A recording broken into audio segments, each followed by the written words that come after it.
Ladies and gentlemen, welcome back to the Dynamis pod. This is Robert. Today I am joined with Mr. Chris Martinez. Chris, if you would introduce yourself to the people. Yeah, no, thanks, Robert, for bringing me on. I've been doing automotive now for 23 years. I've run multiple rooftops. I've run stores. A pretty big part of my career in automotive. Written about 11 books now in automotive specifically, and it's something. It's been my passion and what I like to do, and really help stores grow. And now I've Yeah. actually kind of not necessarily I've stepped outside of the store level, and now I'm actually on the vendor side. And now I've got a company that we help dealers sell and service a lot of vehicles. I see. That's good. We get right into the conversation. And so, in all of your years with this EV move that a lot of places have went towards the EVs, and now it seems like there might be a little bit of pullback. What's some of the things that you've seen over the past, I don't know, 5, 10 years? I mean, the Prius has been around for a long time. I remember taking training on it in the early 2000s at a Goodyear store of all places, just to make sure we didn't touch anything we weren't supposed to. But what's some of the things that you've seen in the industry?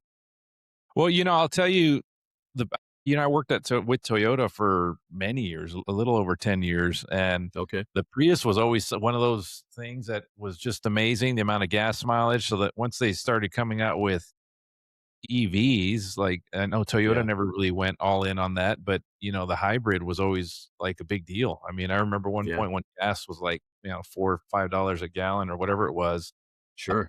when people were paying, like, 5 grand over sticker just for the Prius, and it was kinda crazy, but then fast forward to now, with EVs and what they've done. I think the government really, in my mind, pushed those mandates and, Hmm. really try to accelerate mass adoption, but the market just Yeah. wasn't there yet. The infrastructure just wasn't there. Range anxiety was, Yeah. and the dealers, I mean, the manufacturers they went and discounted all kind or gave a lot of incentives and rebates to try to move those units. But then on the dealer level, I think that's not talked about as often. The dealers lost huge. I mean, I was running a Mercedes store where we were discounting these vehicles substantially just to move them. I mean, people just weren't, you know, they just the demand wasn't quite there.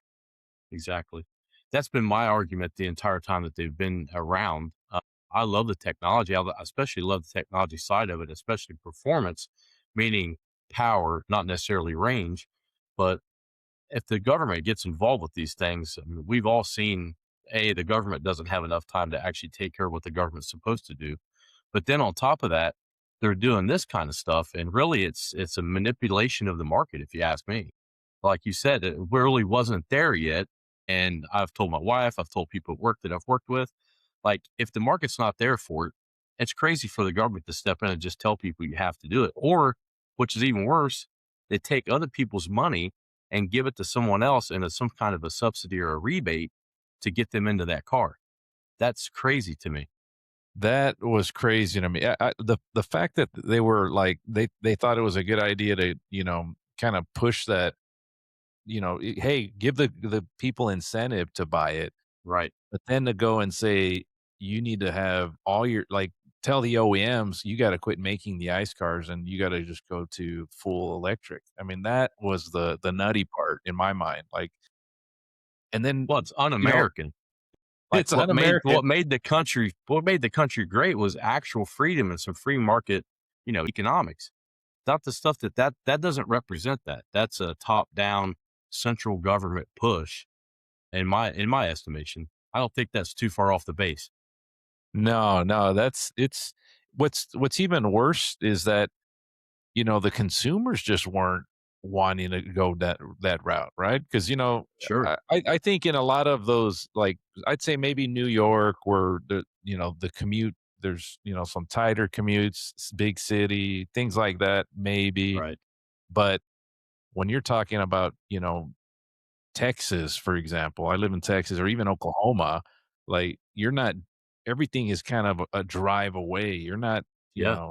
so that range anxiety is real, and now or the supposed range like they would say that, hey, you're this Nissan's going to get 200-mile range, and then that 200-mile range really got 150. Or depending on how the weather, if it's really hot, your battery Yeah. like drains Yeah, even it's a further. So it's substantial difference. yeah, so it's not, and not to pick on any one brand, but I think if you looked at all the headlines that I've been reading about in the last, I don't know, 6 months, Mhm. there's probably every OEM from GM to Porsche to Mercedes to Honda, Nissan to all of these OEMs. I mean, you're talking over $100 billion in losses in Yeah. the last year and a half. Ford, that the Lightning, I mean, they wrote down like Oh, $9 yeah. billion. And so you start adding all of it up, it's it's a fortune. And then you think about these EV companies, that how much have they had to, burn just to try to, get to a point where they get mass adoption. You know what I'm Right. saying? Yeah, Like they're trying to warm the customer to it, and like you said, it's a cash burn. It has to be a cash burn to yeah. get people to adopt something that they're not necessarily okay with. I think the range anxiety, I mean, if energy density is there and we have a structure that's, nationwide, that they can actually recharge them fairly quickly, something that's, a decent amount of time, not an all day thing and not a 4 hour thing, but like an hour thing or hour and a half, people might warm way up to that. But like you're saying, the range anxiety, I think, was the largest kill of all of it. And like you mentioned, in cities, it makes a lot more sense and really, as a second vehicle, I've always seen it as like, hey, if we have a second vehicle and we know we're only going X, Y, and Z, we know we're coming back home. There's no reason to go fire up the other vehicle that we have. But then it's like, okay, that pushes more vehicles onto the road, right? Well, and then the So worst it's part catch is 22. the worst part is they get this range anxiety, and then they think, okay, well, where do I go charge my car? And there's Right. not a lot of charging places that are non-Tesla. You know what I'm saying? Hmm. Then you start thinking, okay, let's go to the non-Tesla chargers. And they may have one bay or one stall to go and charge the car, where Tesla might have 20. And Yeah. then, but even with Tesla, I drive a Tesla now, and when you go and you look at how many Teslas are charging at one point, if you don't have a home charger, you got to go and charge it at these charging stations, Yeah. and there may be times where it's completely full, and you got to wait till you charge, and then once you start charging it, it could take an hour before you're completely fully charged. So it's not there's a lot of nuances there. And then if you're going to be in Texas, it's not uncommon to go from San Antonio to Austin. I live in San Antonio, Sure. drive to Austin. It's an 80 Yeah. mile drive. You may make it there on one charge, but then to come back, you got to, wait another, half hour just to charge the full charge. I mean, there's just a lot of things. And if you're going to go to Houston or Dallas, I mean, it's not Takes a that lot of easy. pre-planning. Yeah, a 3-hour drive to Dallas, normally, it may take you, 4.5 hours because you gotta stop at a couple places to charge it. Yeah. That definitely makes sense. So where do you see them going with this? Because you had posted earlier about Honda moving back from the Prologue. Looks like they've built for 2 years and sold a decent amount of cars. But like, where do you see it going in the future? Is it going back to Well, Toyota, like their model? yeah, well, I think Toyota won. Like, they were the ones that, everybody gave them, the governments were looking at them like, "Hey, you're not, how come you're not, Yeah. bending the knee," Why won't you right? comply?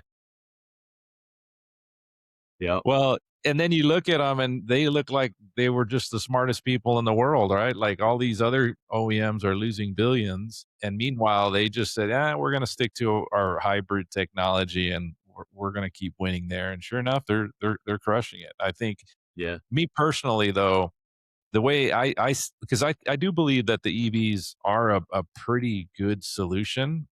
Yeah. In China, Yeah. they've already come out with some faster charging stations or Sure. solutions. I think once this infrastructure catches up, I think they are, a pretty good option. But because when I even think about Like for me, I love the fact that like my Cybertruck, I drive the FSD all the time, and Yep. like Yeah. 95% of the time I use FSD, and I just don't want to drive any other way. Like it it takes me wherever I need to go. It's basically my chauffeur, and it drives me everywhere. The summons feature, if I'm parked, there's really big parking lots in this in Texas, and so there's times, depending on where you're at and it's packed everywhere. You park really far away when you're ready to leave and you got a bunch of bags with you, kids with They you, just you summon it. can summon it and it comes and picks you up like valet. And so there's a lot of things that why I like the vehicle. And I think that's where the mistake was with all these other OEMs. It's like they didn't even look at what Tesla's been doing and what's made them so popular, and none of those types of features the OEMs had been even doing, and now they're starting to look. Yeah. It looks like Hyundai is doing some stuff. I know GM is Mhm. saying that they're going to be fully autonomous by 2028. There's a lot of other OEMs that are trying to get there. Rivian just announced, which I thought Rivian of all of them would have, since they're an electric car company, would have done that, Yeah. but they just now are starting to do that. And I think part of it is because NVIDIA basically gave everybody the technology to do that. So I think it would actually be cool if they did that FSD on ICE vehicles. I think those vehicles would win.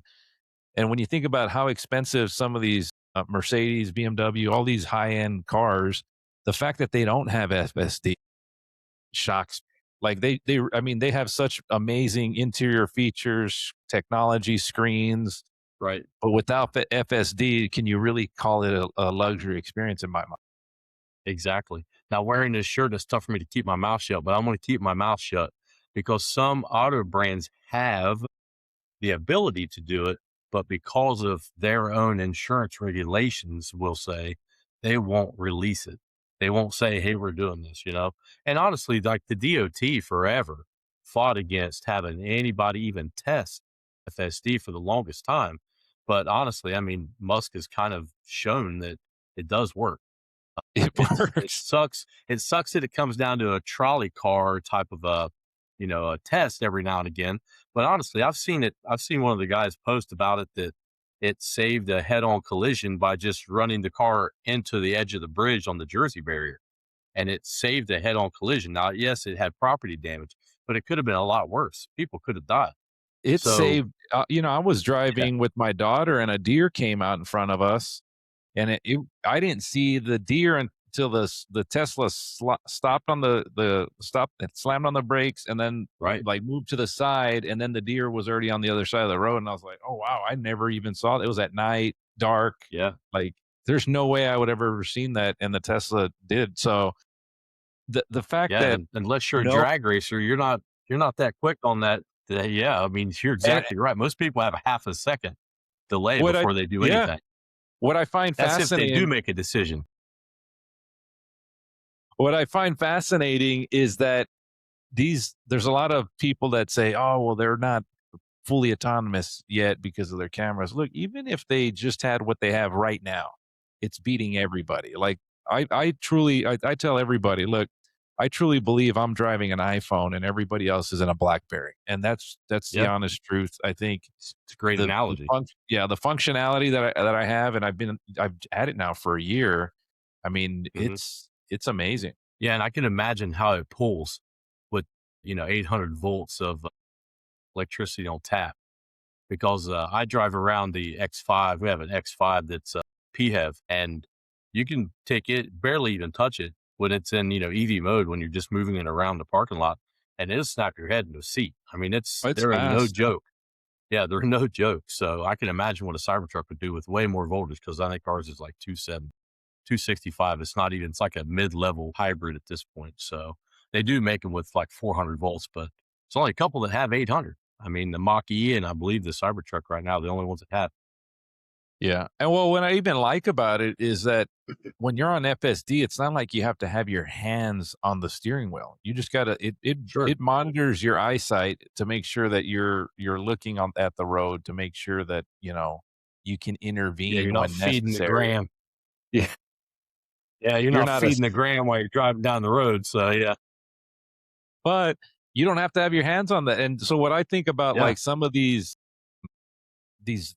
OEMs that say they have, some type of autonomy, like you have to have your hands on there. The minute you yeah, take your hand off, there's beeping, and it's just not yeah, really the same thing. You know what I'm saying? So and the it's the ones that are just next level of that, excuse me, they are, like 45 miles an hour and down for, like, city, like, they'll have city, but it's the same thing, like, you can actually kind of not touch the wheel, but even then, it's like, it'll stop, it'll accelerate for you, it does all those things, but, like, you have way more interaction than you do with FSD. yeah. I mean, and it get in and out of traffic, makes U-turns, it's parking for you. I mean, it's everything. Like it's nothing about that says it's not they're full autonomous. I think is ready today, but I feel like they just got to Yeah, get through all of the legalities and all that stuff. So, yeah, a lot of bureaucratic red tape, you can guarantee.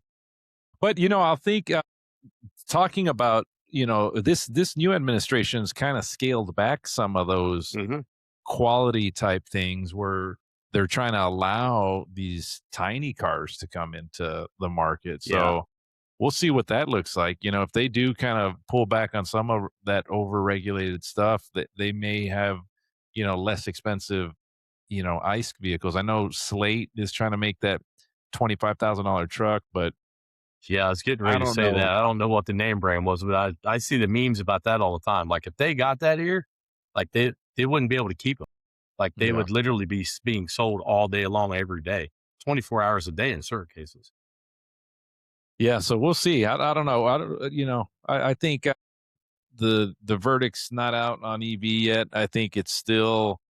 I think just think about from an OEM standpoint, they got to be excited about it because you know Yeah, they they get to continue selling all the parts that they do on these ICE hybrid type vehicles, whereas EVs don't have as many moving parts. So but I exactly. think there's Yeah, and they gotta incentive for probably them to continue. see it as a financial reprieve at this point also. It's like because I know that Ford Lincoln Mercury had fought for a long time.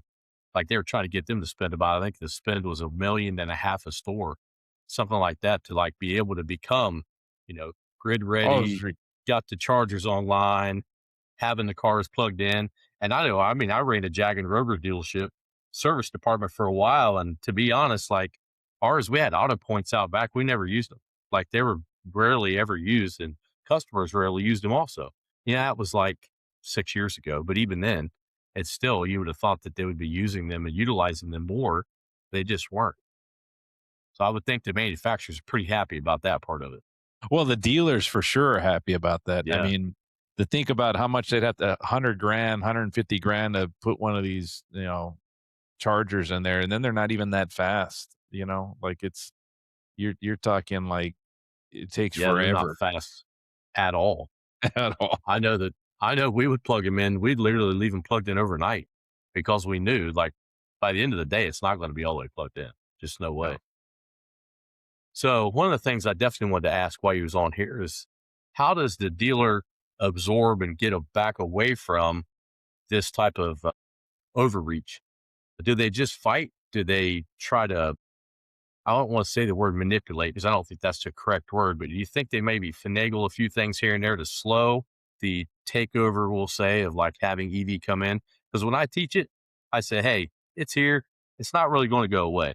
It's going to be different, but I don't think it's ever going all the way away. I mean, Tesla really has shown that because they've been Well, pretty popular and good at what they do. So, I don't know that they'll ever go away because you think about Tesla, right? It's worth like the top 10. Think about the top 10 manufacturers, OEMs in the country or in the world, mhm, right?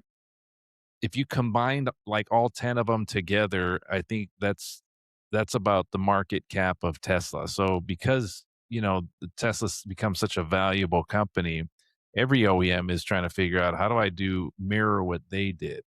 And it's really just not that easy, but I don't think that that's going away. Like you think about Volkswagen's trying to cut the dealer body out. Is it Volkswagen? I think it's Volkswagen with their Scout brand, and they're trying that's to, possible. That I hadn't do their read yet, but yeah, they're trying to do that direct to consumer thing and just completely just not do it without the dealer body and with the Scout brand. But then I guess because of the way, these other EV companies have been, losing money and all the OEMs in the US are essentially pulling out. They moved some of those models to a hybrid model now. So Scout Okay. is now making also a hybrid model. So they think they'll be able to win there. So Sure. I I think think the EVs. Toyota model fits. I mean, I think Yeah. it's way better than just going straight BEV or EV. I don't think that's smart for where we're at right now. And I think part of it is when you look at what's happened in China and abroad, Mhm. and because China's got these like $8,000 EVs, right? But they're heavily regulated. I've seen the comments of the people that are all pro EV, which Mhm. I think you know it it makes you feel like you're in the future. You're doing some Sure. pretty amazing things, especially with some of these OEMs in China that have a lot of the FSD functionality and these other types of features that kind of just make it pretty cool. Yeah. But because I think they make up for like 60% of the manufacturing now, and it's why they're trying to not let them come to the United States. But now Sell they them kind here. of Yeah. the challenge now is they've kind of gone. They're now in Canada, so and Sure. yes, there's only a limited a number that they can sell there, but I mean, I don't know. I think if they came to the US, it would force a lot of these OEMs to rethink and retool on how they would, offer up certain vehicles to the market. So I don't know. I think there's a lot to unpack, once you start thinking of all of the different options that are there. But in today, I mean, the way it looks during this term anyway, because the next administration may just try to unwind a lot of this stuff and go back to what True. the original the previous administration did. So I don't know. It's going to be interesting to say the least. Yeah. The whole thing with having other countries come in, it's like we all know that there's a lot of stuff that China has had and they've built that they've kind of been peeking over as somebody else's homework on. We'll say it nicely. And they've taken some of that IP and they've been able Yeah. to transmit it, turn it into real things, like their drones and all these things, militarily especially. But the vehicles, to be honest, I mean, the market is ripe for somebody to come in and start cutting them off at the knees when it comes to some of these exorbitant prices on things that everyone uses. It would be different if, I don't agree with anything that China does governmentally, any of that stuff. I have nothing against the people that are there. Usually it's governments that are the people that are doing things that are bad. But to bring that type of vehicle to a market that's definitely yearning for it, like you were saying with Slate and with Volkswagen and whatnot, I don't see a way out, to be honest. I mean, the country's $40 trillion in debt. That's like 320 grand a person, I think, or a family in debt. It's like, what do you do? Like, people need to still live and eat and be able to do things. You almost have to open up some of the market to those things. We did it before. There was a time when Japanese vehicles were not okay to bring here and sell.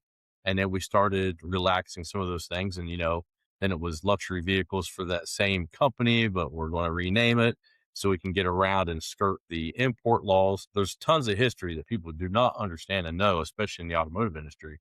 But like, it's almost like they have to do it in order for the country to continue. Yeah, well, I think what you will see these robots that are coming, right? I think Yeah. that can be an equalizer in a lot of things. Think about, what I hear in China where they almost went to a complete, dark facility. And what that means is think Yeah. about all of the assembly lines and all of that. They're basically run 100% by robots. So think about, what that means for, retooling some of these manufacturers here in the United States and not having people to kind of, work on the assembly lines. If that happens, that Yeah. could put things into a different perspective for sure. Sure. It's a societal upheaval.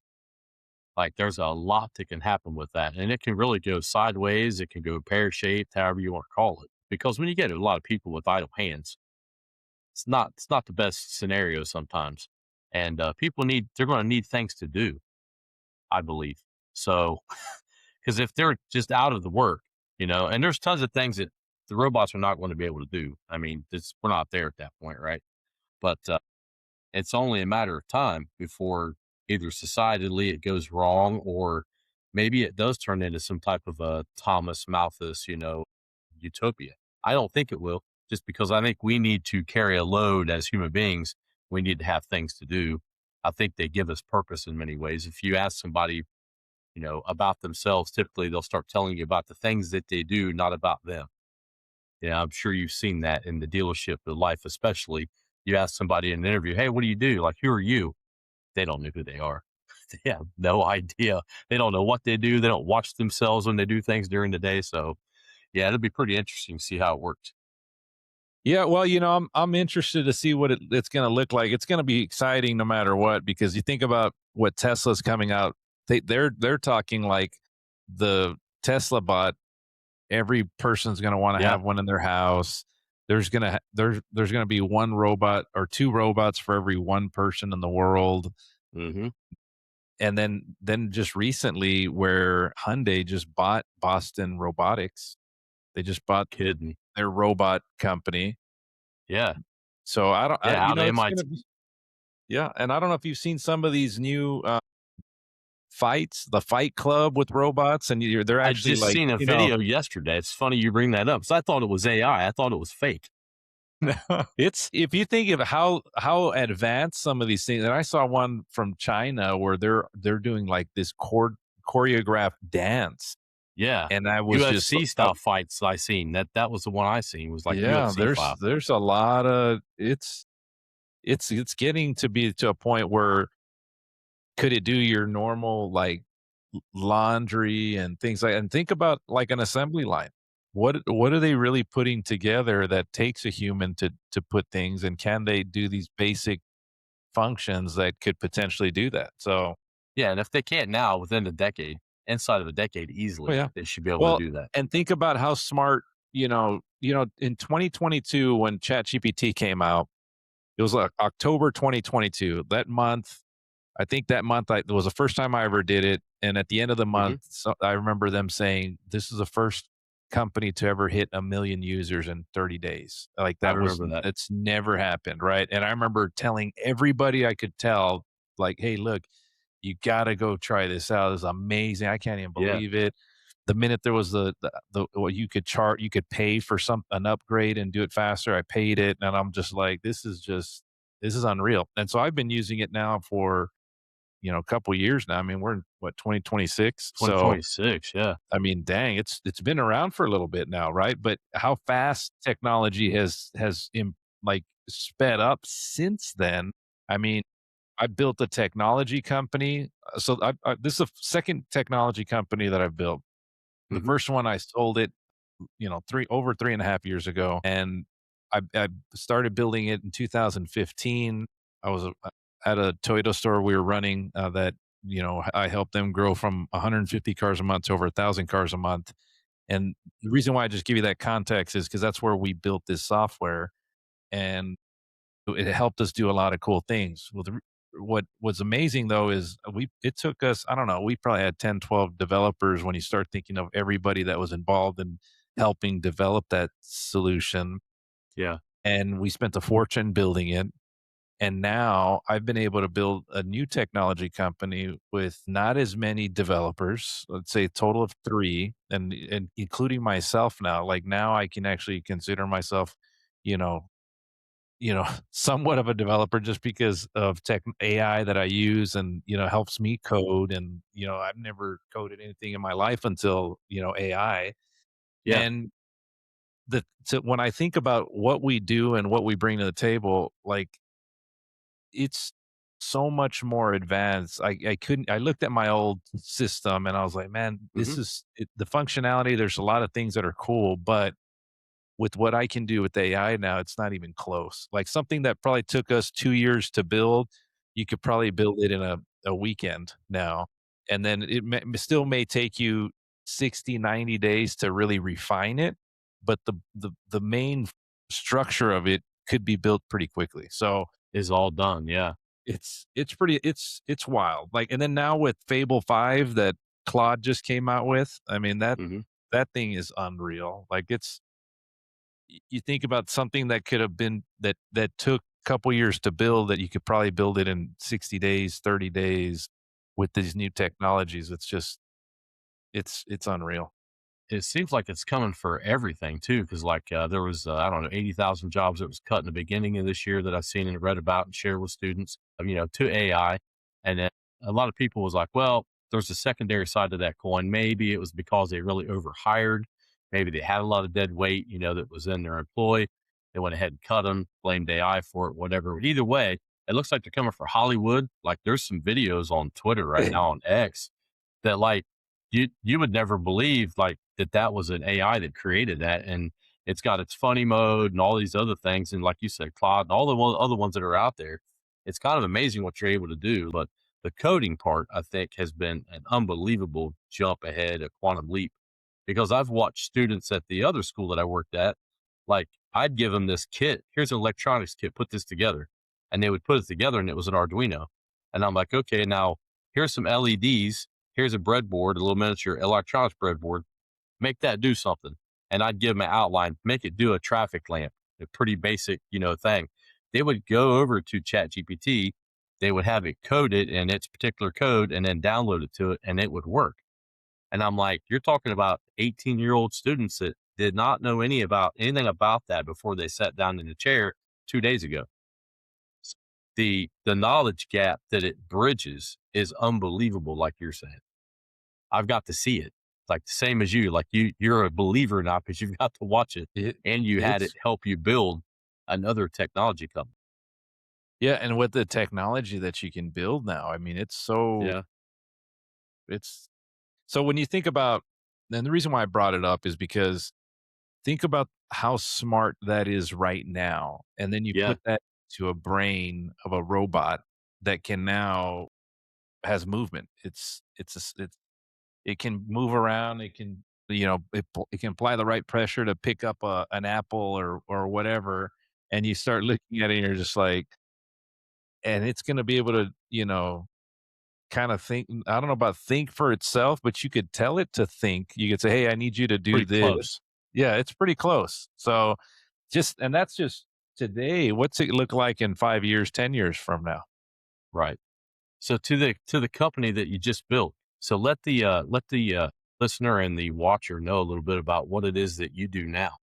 So it's called Igniteups.ai, and what we Okay. do is we help conversationally with email, SMS, and voice communication. So think about, all of the little tasks of follow up and things that salespeople don't really have time to do. Yeah. Advisors, if you found the right people that you wanted to drive back into your shop because you know that you can help them repair some of their vehicles. We try to drive bring those customers back, and we will communicate with those people forever. So it's I kind of got one you. of those things that, you know, I used to have meetings with my sales teams, and hey, I need you to let's get on the phones, and we'd have a huddle Sure. every other hour, and we'd sit there and be like, how many calls did you make? This and that.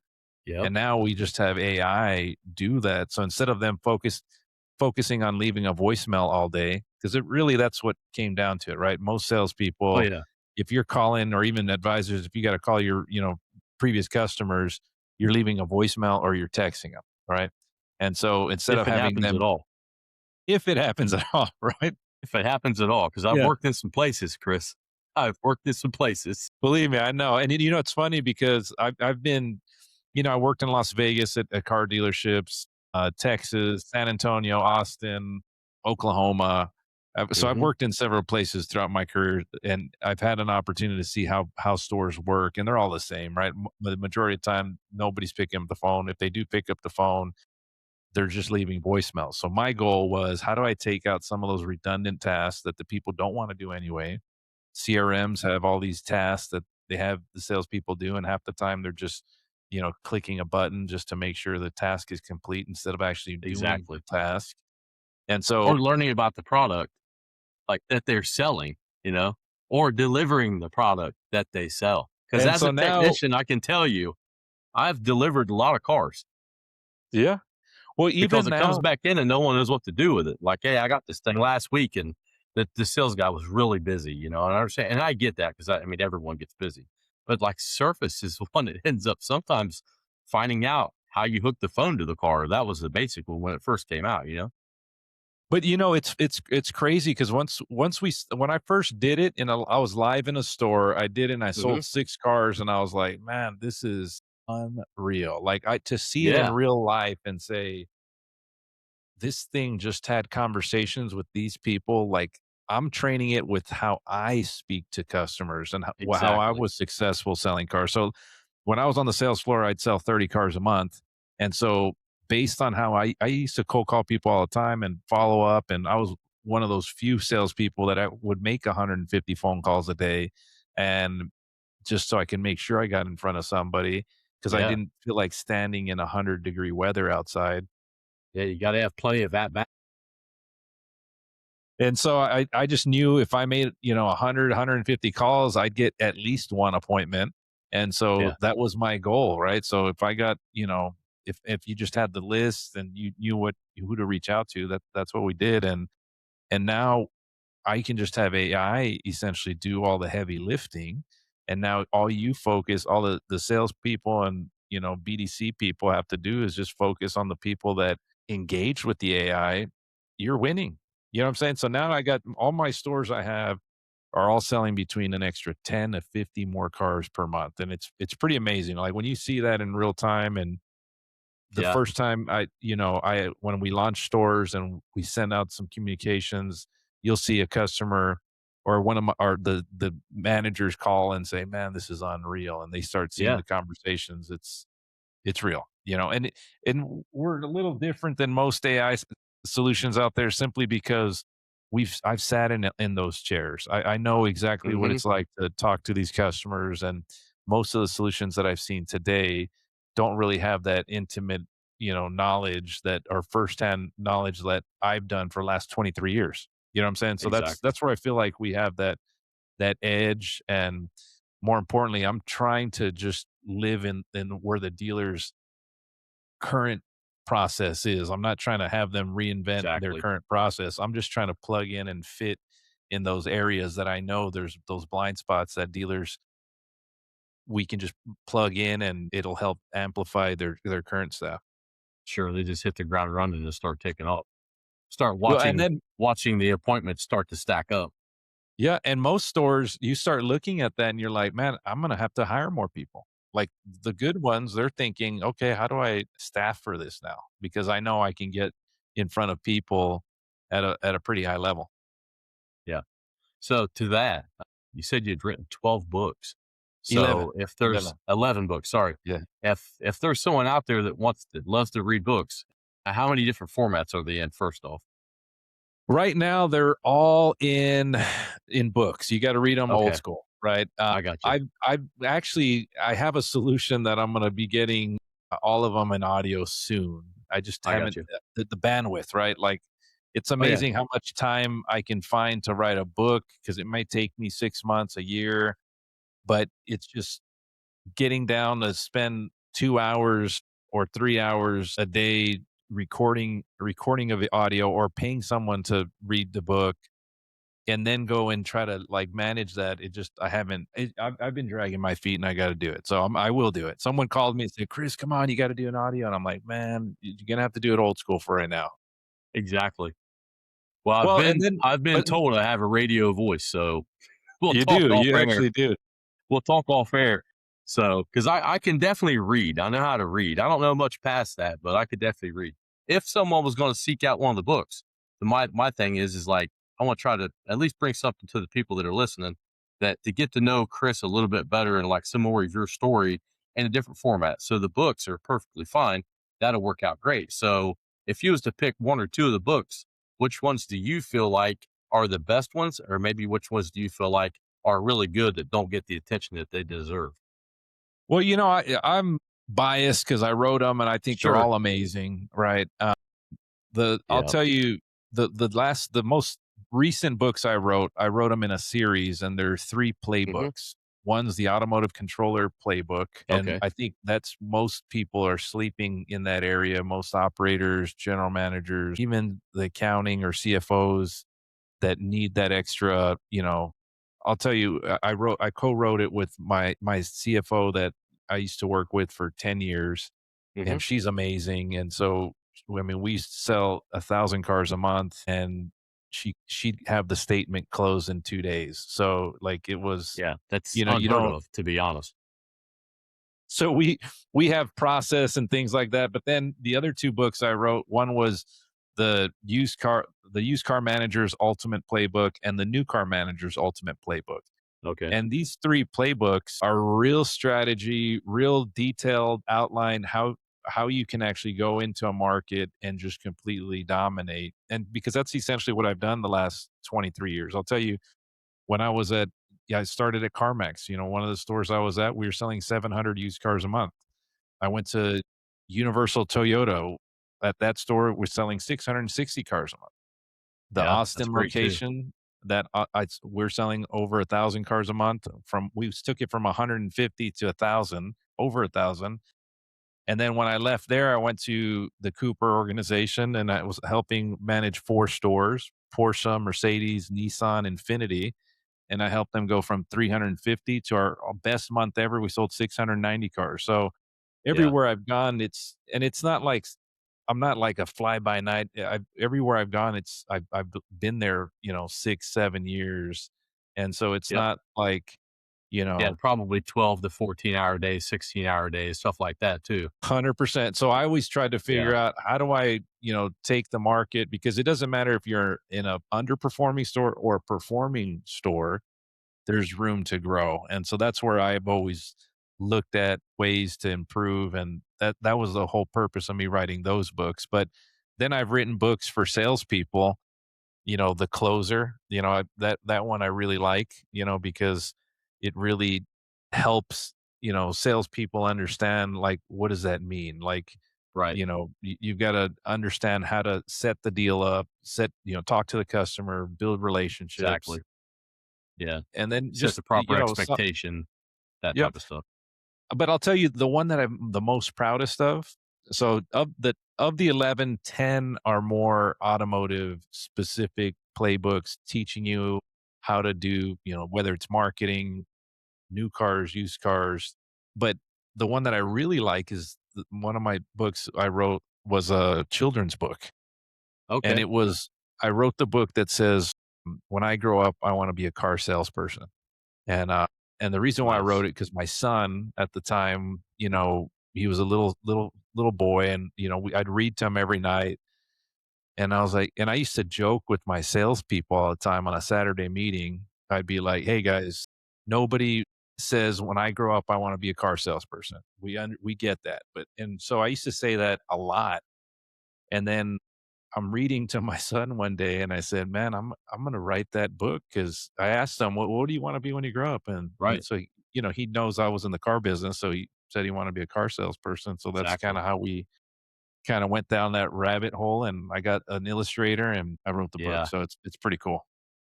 Yeah, that's good. I'm glad that's something like you said. I mean, it's definitely not something that's pushed that's out there. The government has not done anybody any help with the 2 and 4 year bachelor degrees and the associate's degrees that they've really pushed hard on. Hard work, loyalty, those things have like gone completely by the wayside.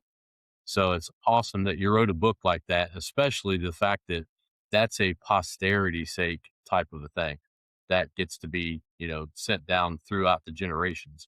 So a lot of people don't think that way any longer. So that's refreshing to hear about. So I was reading around and found that Stellantis apparently picked themselves up.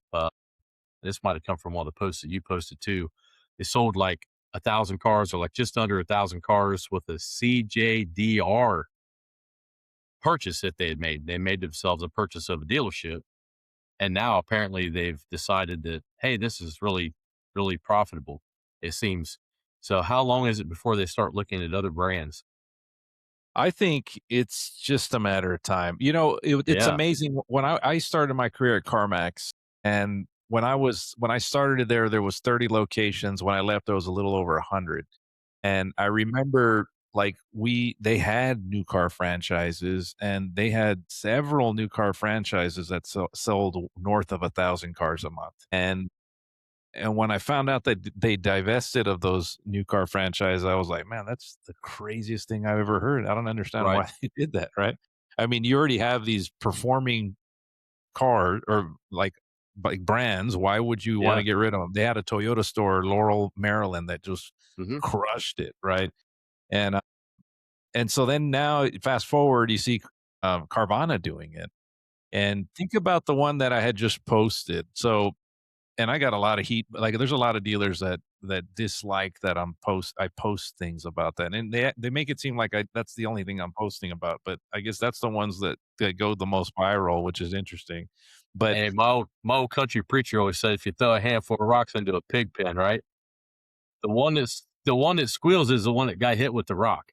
So well, think he ain't about it. wrong. Yeah, well, 17 months ago, they bought that Stellantis store. It was selling 30 new cars a month, and in 17 months, they're selling 998 cars in a month.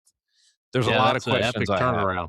Yeah, where did they get the inventory? How did they get around, advertising in your, Allocation. allocation, but how did you advertise in your primary market? I mean, your Yeah, national brand. Like, there's a lot of things that I think about that I would love to understand.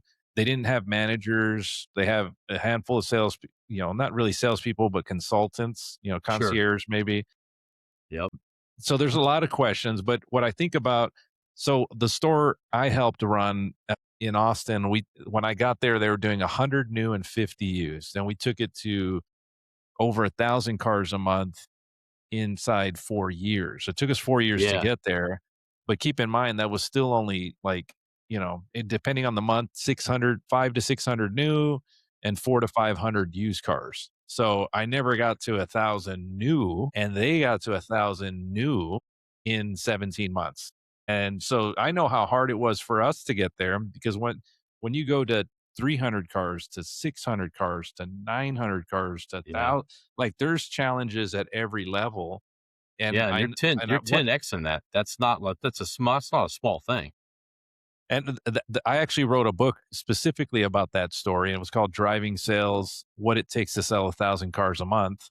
And so I know what that's like. So when I posted about that, I'm like, man, this is unreal. And so dealers really, I feel like you should be trying to understand what they're doing, Yes, simply because if they can do it, what are the things that, I mean, I get they're spending a fortune in advertising, but could possible. you, yeah, could you, focus on, some of the things they're doing right that could be translated in your market? And I think Exactly. I think there are some things that dealers could definitely do that could really help move the needle. And I help dealers find out what those things are in their market every day. Like, I just had a conversation with the dealer this morning, and I wrote out 40-page market strategy for him that is going to help him, and we'll look at it in 90 days to see what are the some things that he was able to execute on, and then we'll rerun it, and we'll do another, Yeah. analysis, and continue to keep growing his market. So it it's amazing that they're able to do that, but that was just the first store that they bought. They've bought 7 stores since then, and they think there's a Dallas store that's got to 240 cars a month, Yeah. and they think that's probably the next one that's gonna go to over 1,000. So basically, it sounds like there's a tsunami coming. Yeah. Because if they bought And then, 7 more. of all things, a CDJR store too. I Yeah, mean, they yeah, were that's so keep in mind, Longo Toyota in California, I've looked at that company for years, because, when I was at the Toyota store, they were like, I don't remember what place we were in, but we were almost last place. But we got him up to number 10 in the nation in new cars. Once you folded our used car volume in there, we were top 5 in the nation. So we got to number 5 in the Toyota world. We were number 2 in most profitability for sure. But when you looked at from a volume standpoint, but Longo was selling like 2,000 cars a month. And I think they'll get there Yeah. soon because everyone in Toyota is fighting allocation, inventory shortages. I mean, that's a real thing with Toyota. But Longo sold 1,000 that month, and Carvana sold 998. I mean, they were within 2 cars of the number 1 store in the country. And Yeah. you gotta you gotta really understand what that means.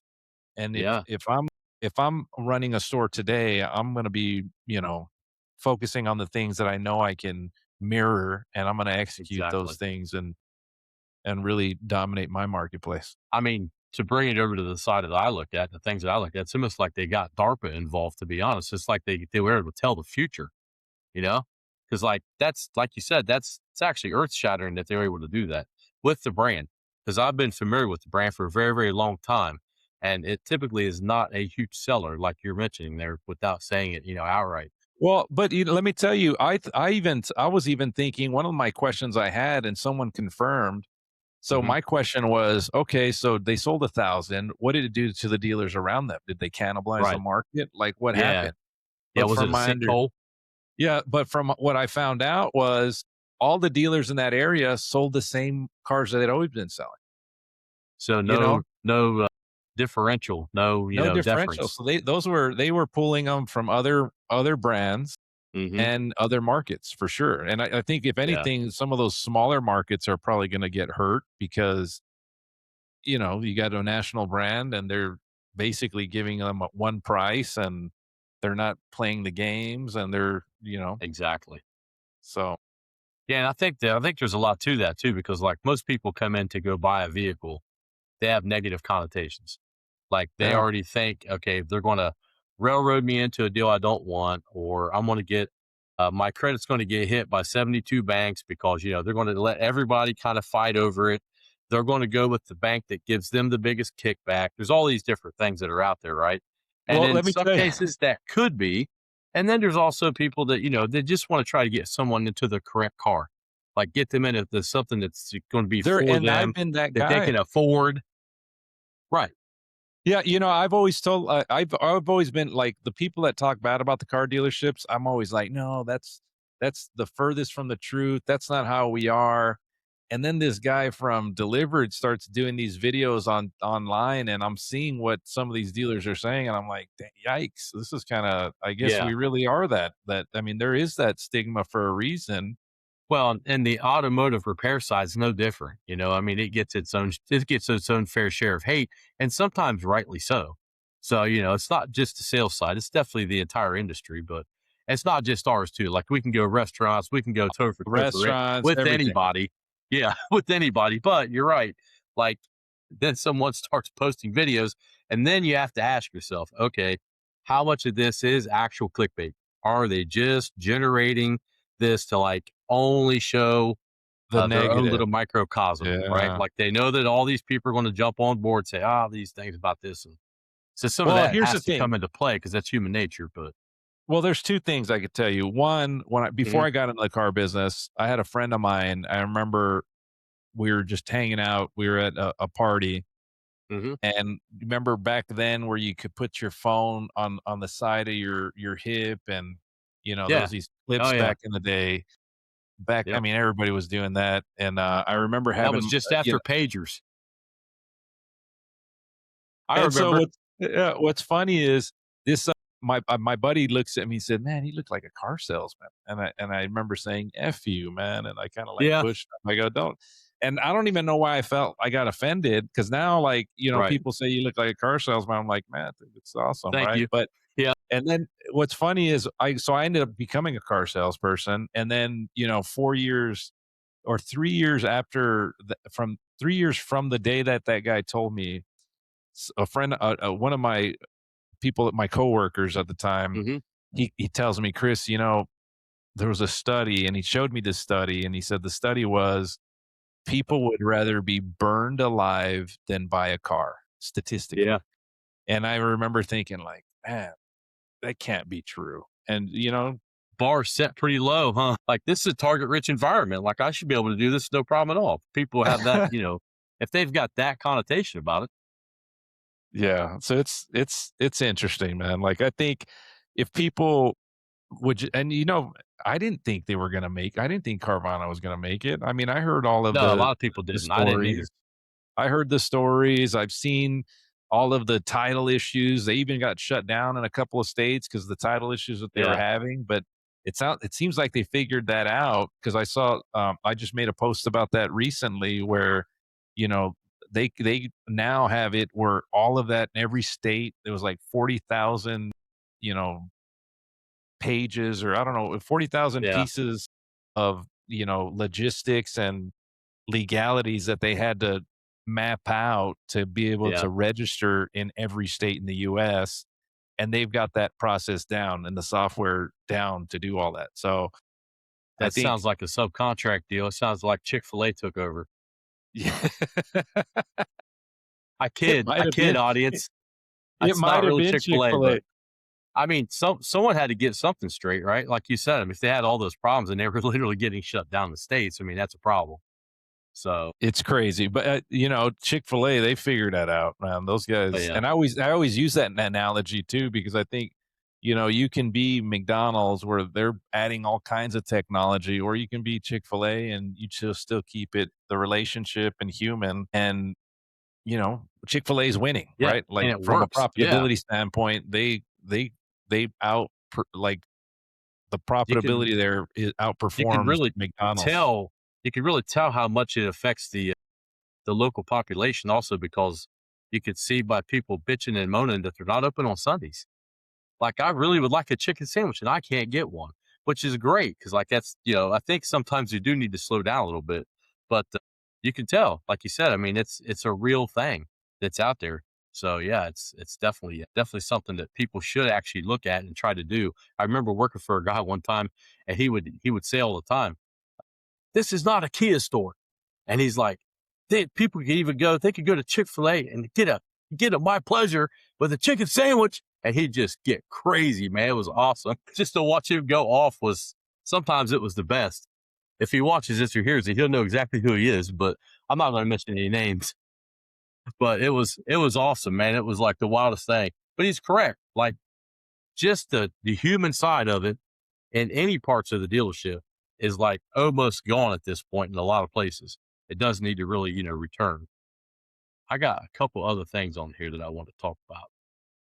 So one of the ones definitely, since you've been on the sales side, and like I mentioned earlier, kind of in passing, there's always been this thing about, deliveries, like who's delivering the car. Now some places have got like the Apple style geniuses that are coming in that are doing stuff for like the technology portion of the vehicle. What do you see as the future in that? Are we just going to give them a video to watch on YouTube and send them out of the door? Because I've seen that one happen before. But is it going to be online? Is it going to be something that they have to do? Like, what do you see, coming down the pike for that type of like the delivery itself? Well, if you take the play out of Tesla, Hmm. I bought my truck, and I remember I read a story recently where the Elon Musk was trying to figure out how many how many clicks it took to buy a Yeah. pizza, right? And Yes. so he said, so he found out, okay, it was like 19 clicks to buy a pizza. Then he said, okay, how many clicks does it take to buy a car right now? And it was like Yeah. 50 or something like that. I Well, just had this happen to me, by the way, but go ahead. yeah, and so Not the he ended car, the up, pizza. Go yeah, ahead. yeah.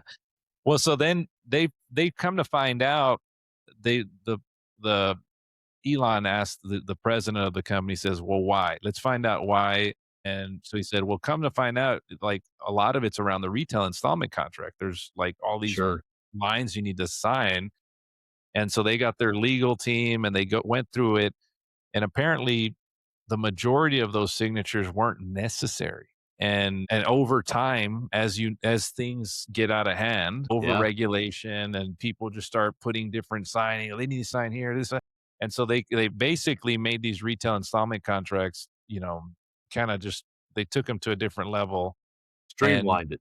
they streamlined it, like they do that with a lot of their technology. Yeah.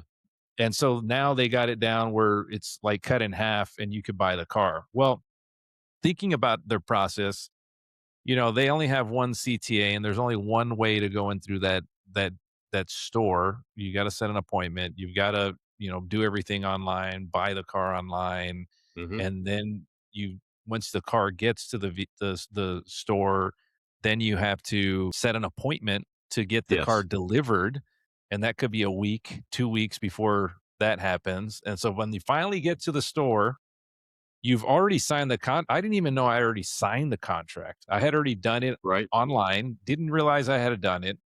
And so when I got to the store, I just had to sign 2 documents for the registration. That was it. And I said, "Okay, well, that's it? Where's my paper? Oh, you got an email." I was like, "Oh, Yeah. wow. That was really PDF. that was it." And so then they had the guy just kinda do the walk around and show me the technology and all that. Sure. And I think if dealers could learn that part of it and make that Yeah. experience, the reason why I feel like companies like CarMax have done so well is because you don't have to spend so much time buying the vehicle. The time it takes is trying to test drive and understand which vehicle you want. But then once it comes to buy the vehicle, if dealers could, you know, understand how to reduce that time, and there's a lot of new technologies out there that help you do all that. And the dealers that adopt those types of technologies, I think they'll be able to win those customers long term, treat that experience as it should be, a great Yeah. experience. I think a lot of times some salespeople or just, people in general don't remember that, these customers do this, maybe 2, 3 years, every 2, 3 years. They don't sound like they're doing it every day. And so that experience should mean something. And the Yeah. more they have that good positive experience, the more likely they are to come back to you. Yeah. New or used, I think, New or especially used. And then CPO. Yeah. then focus where I think the dealers can win is just continue to teach the salespeople how to do that introduction to service so that they understand, like, this is where you're gonna be, coming in 6 months or 12 months. Yeah. Yeah, that's exactly right. Now, I've seen that one. I should actually say I've not seen that one work the way that it's supposed to. I've worked at a lot of different dealers, and I've mostly been all in service. So it's either as a technician or it's been as, an advisor or a service manager or service director. It's always been something like that.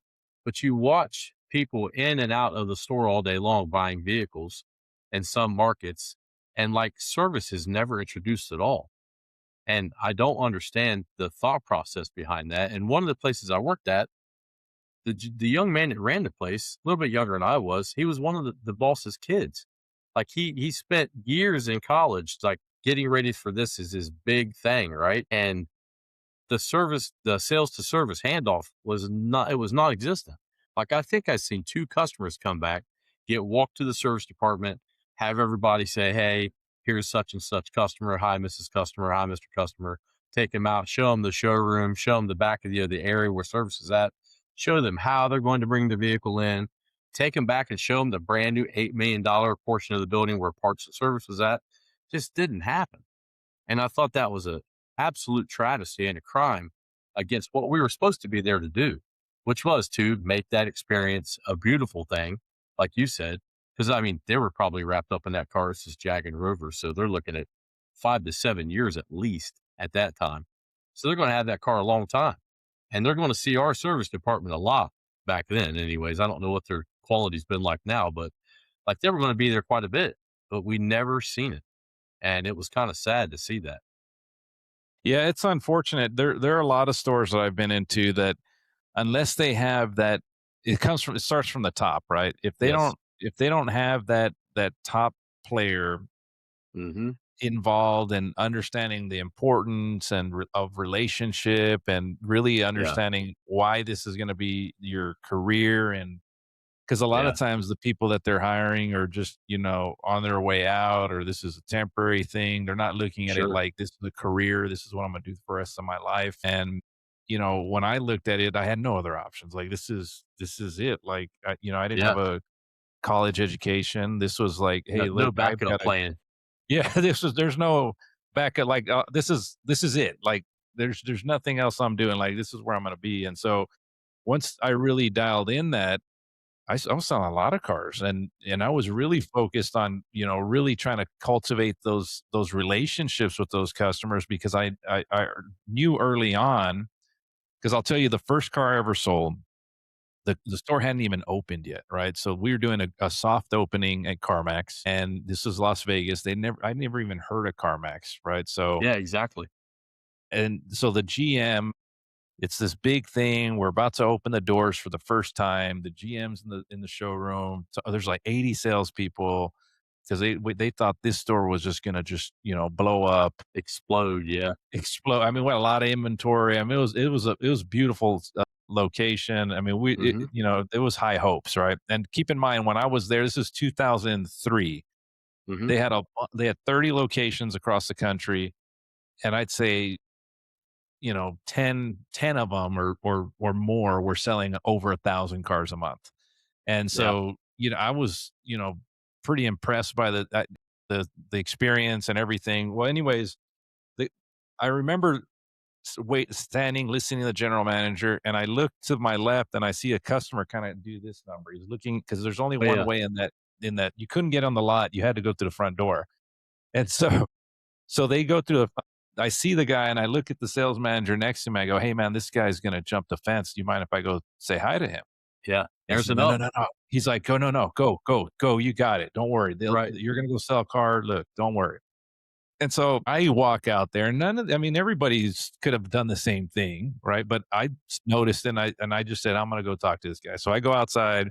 I'm talking to the guy, and sure enough, I sold the first car at that store ever, right? And so I sell him a car, but then I sold his daughter a car, his wife a car. And once I Yeah. understood that, I'm like, man, I just wanted me to keep these people. And I was 22 at the time. Yeah. No, 23. I just turned 23. And so it's one of those things that stood with me for that whole time. And that was my Exactly. goal. Like, hey, how do you continue those relationships and take care of those customers? Right. Now, as a green pea, was you wearing a tie? Did you get your tie cut? Well, CarMax wasn't like that. So yeah, I didn't Oh, learn that. Yeah, I didn't learn that till 6 years later. And so when I I got go you. to Universal Toyota and the first car I sold, they Hmm. said, "Well, we got to cut your tie." And I go, "Man, I've sold cars before." He's like, "No, no, no, no. You Yeah. haven't sold cars this way." And I said, "All right, man." So I said, "At least let me get a worse tie." And so I had to Yes. I went and got another tie. I said, "You can cut this one." And so they cut it, and I had to wear the cut tie throughout the whole day. But Yep. yeah, I got my tie cut. It was just not the first 6 years. It Not was the the exact 7th year. first one, but yeah, one at another dealer somewhere else. But that was it was shocking it was like a culture shock because I came from corporate, by the book, you know, you really had to take care of customers and to going to a store where, I had managers and salespeople cussing and Oh, not that yeah. I'm a saint. I mean, I do it as well, but not in the business environment. That just wasn't something that ever took place when Exactly. I was at CarMax, right? But then you go here and everybody's like just, like drunken sailors, just and I Oh, mean, I yeah. shouldn't say it that way, but it was pretty interesting. Like You're it not going was to offend drunken sailors. They already know how they talk. That's no big deal. And a lot of service people listen to this, so believe me, yeah. they've dropped a lot of F bombs over the years working on cars. So Yeah, it just wasn't that way. And so when I saw it, when I first sure. heard the jargon too, like I'm gonna, crack someone, and it was like, oh my, this was like it took me back a little bit. I was like, But yeah, okay. And then just their process, everything how they did it was so like I felt like it was really probably old. alien. Yeah, well, no, it was Yeah, like really old technology because CarMax to me, I felt like was light years ahead of everybody. And so when I go back to this store and I'm like, everything's like paper still, and I'm just like, what are we doing? Like, tell you to go get the stone tablets out of the back with the chisel so we could draw this contract up. that's what it I felt can like. imagine. Yeah, I can imagine because I've worked at some of those places. I mean, when I started in the business, we did handwritten ROs. So there was no computerization, none of that stuff. And I worked at some mom and pop places coming up. So like even once I got into the dealership, I think it was just now starting to become kind of prevalent that things were on the computer. It wasn't, it wasn't, and if the power ever went out, you had to keep track of what you was doing. So it went right back to paper ROs again. So yeah, you're exactly right. I mean, I can imagine the culture shock coming from what you thought was like, the the space shuttle going all the way backwards to like the Wright Flyer. So, Yeah, it was unreal. well, I really, I'm very happy that I invited you to come on. Always, the invitation is always open for you to come back on. Of course, I think we went about an hour and 12. That'll probably give us about an hour's worth of material. It went very smooth, which I figured it would. Happy that you're out there, man. I'm glad that you're doing what you do, and all the success to you. So keep doing Appreciate it, what you man. do. No, yeah, thank you for having me on, man. It's been a lot of fun. It's this. I love the industry and I love what we do on a daily basis. And I don't know that I'd want to do anything else than what I'm doing now. Like it's a lot of fun. I do tell my team though. I go, man, if when I go and like you buy a piece of a store or something, Yeah, all the technology I can apply there now, we can really just you thought I could sell cars then, yeah. we can sell even a lot more cars. It's pretty amazing. Gonna lean into it, huh? Yes, sir. As they say in the business. I 100%. appreciate you once again. I I'll have you appreciate it. back Thank on. you. Absolutely.